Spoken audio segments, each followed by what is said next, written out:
How's everybody doing? Welcome back to This Is the Shoot. I know I've been gone for quite some time.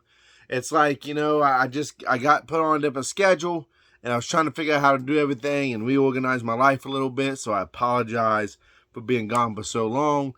Be looking for my videos to drop out on nights instead of in the middle of the day. So I'm going to be dropping some videos. As always, if you like the content, hit the like, hit the subscribe button. I'm not going to lie to you guys, I'm a little frustrated. And I know it seems like every time I watch AEW, the last couple of videos, I'll be getting frustrated and more frustrated and more frustrated.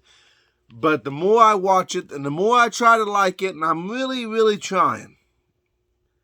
It's not like I'm saying I'm a WWE more, because that's not it. I do enjoy some aspects of AEW, but I want you, I haven't even made it through the whole show. I want everyone to use your imagination with me for a minute. I want you to imagine that this right here, these blank sheets of paper, are the rules to a tag team elimination match. Right out the gate. And I was praying because I knew when they said they was going to attend that tag team match, a 10-man elimination tag team match, I knew a couple things. One, Rick Knox was going to be the referee because Rick Knox referees all of the Young Bucks matches because the Young Bucks can't follow their own rules. They got to do whatever they want to do. Two, I knew going into this match that it was going to be chaos and not in a good way. And boy, was it ever chaos in the first couple minutes of the flipping match. But imagine with me, if you will, that these are the rules. Here's the rules to AEW. To a tag team match, or any type of tag team match, for that flipping matter, and which they do. They just don't give a flying crap about rules at all. At all, ladies and gentlemen. I'm sorry if this offends you, but then again, no, I'm not.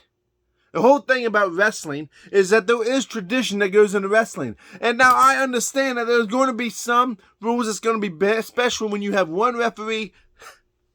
Jim Ross even came out and said that 10-man is just too much for one referee to try to withstand. Why would you not put a second referee in the match, at least to watch on the outside? My God, I'm not a big fan of Rick Knox by any means. I think the man should be fired because he sucks that bad at being a flipping referee.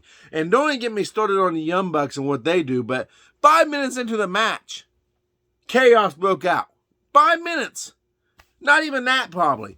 And I found myself wondering, by the way, I was watching the match from start to end. I didn't get up to use the bathroom. I didn't get up to go get me a bag of chips. I didn't get up to go do whatever. I sat there during the whole opening segment of the match and the whole Elite Toon Squad coming out and dunking basketballs. And you're doing too much. Come out and be a flipping tag team, all right?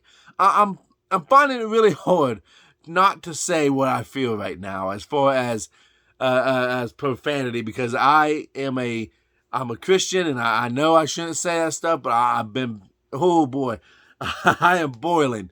I am so disgusted with how they handled the match. All right, and this is the first match I watched.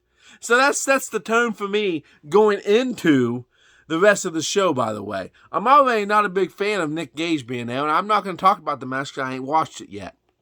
I already wasn't a big fan of them bringing in Nick Gage. I already wasn't a fan of Lance Archer having to defend his title against someone that most of us probably don't even know who it is unless you watch New Japan. And I'm not downgrading New Japan by any means. All I'm saying is, hell, for the average wrestling fan here in America, we're not going to know who these guys are. At least I don't. I don't watch New Japan. Nothing against the product, not any other reason other than it's not on a TV. I don't have it on a channel to sit down and watch it. And my life has been so busy here lately anyway, that I don't even get to stream other shows that I normally watch. So, but I was already kind of on the fence. And then you open up the match like this, and I get it.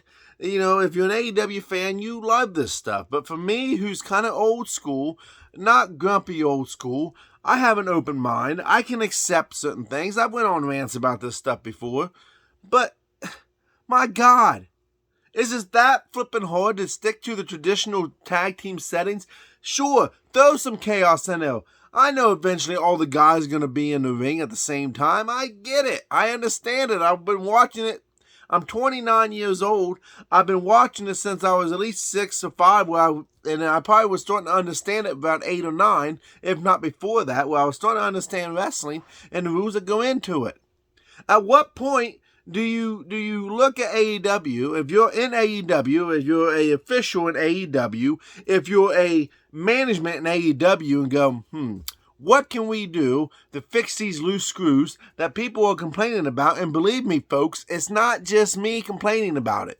You go on social media, they complain about it. You listen to Busted Open, Bully Ray, who has one of the greatest minds, by the way, inside that squared circle when it comes to wrestling, because he loves it, and he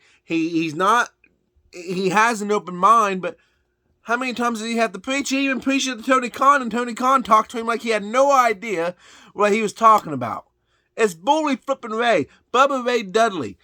And you're going to sit there, a man who has a wrestling school with some successful people inside the business that he's trained up, and you're going to talk to him and act like he don't know what he's talking about? I don't know. I'm venting my frustration, so I encourage you, if you feel like I do, put in the comments below. And if you don't, tell me why you're okay with it. Why does it make sense? Why is it right? And the fact that Kenny Omega and them won, that's a nice little twist. I imagine if it was in WWE, that it would have been Hangman Adam Page winning. Don't get your panties in a bunch, folks. Hangman will get his title shot, I can guarantee it. That all being said, I want to thank you all for tuning in for a short video. It's great to be back, even though I'm venting and I'm coming out here swinging. Thank you all for tuning in. Hit that like, hit the subscribe button.